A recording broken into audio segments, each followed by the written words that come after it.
Thank you, Mr. Chairman. I just want to set the record straight. To clarify, if a home needs to overhaul its electric wiring to accommodate these new appliances, by virtue of the Inflation Reduction Act, which none of my Republican colleagues voted for, a homeowner could receive up to $4,000 in federal assistance, not to mention that Dr. Richmond expressed that the entry-level appliances are the ones that are the most efficient and compliant as it relates to this non-ban, let me restate, non-ban on gas stoves. But I regret that this committee continues to hold hearings on things that do not exist, like a bogus ban on gas stoves, while ignoring the real economic and energy issues affecting people across this country.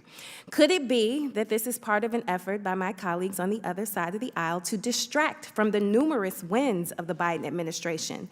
The more we see Bidenomics in action, lowering inflation, the price at the pump going down, and record unemployment numbers, the more we seem to hold these culture war hearings. So let's be clear. President Biden and congressional Democrats have spurred the creation of over 13 million new jobs since 2021.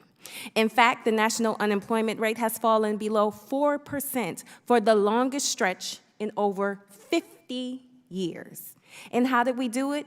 By investing in clean energy and our supply chain, by taking on Big Pharma in the Inflation Reduction Act, and by taking historic action to rebuild our nation's infrastructure. But these are not the things that my colleagues want to talk about. No, they would rather talk about our bodies and banning books than real kitchen table issues. Well, let me tell you, no matter what my colleagues may say, the Biden administration is committed to growing our economy from the middle out and the bottom up. And that starts with everything from lowering prescription drug prices to the cost of electricity and gas. So, Dr. Richmond, can you share with us how our Biden administration policies making life more affordable for middle-class Americans?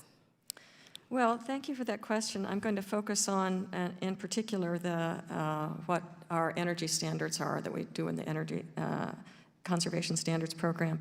You know, when we look at every 6 years, when we're reviewing whether there should be standards that could be improved or not improved, what we do is we look at all of we look at what's out there, and we come up with a proposed rule. And the proposed rule has to fit the 7 statutory requirements by of EPCA. And the most important ones really are that they're more efficient, but they're also affordable.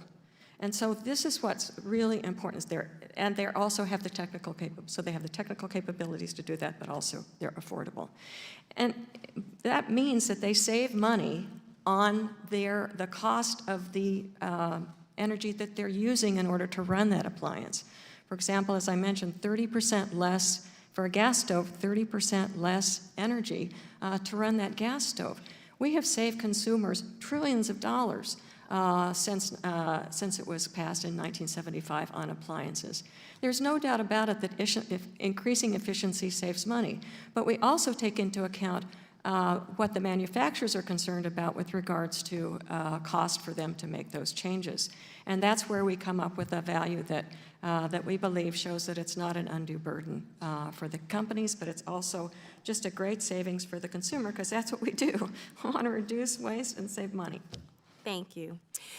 Democrats are committed to delivering record investments in America to create better paying jobs. We're taking on the special interests along the way and to lower costs for working families. Unfortunately, some of my colleagues in this committee as a whole seem to prioritize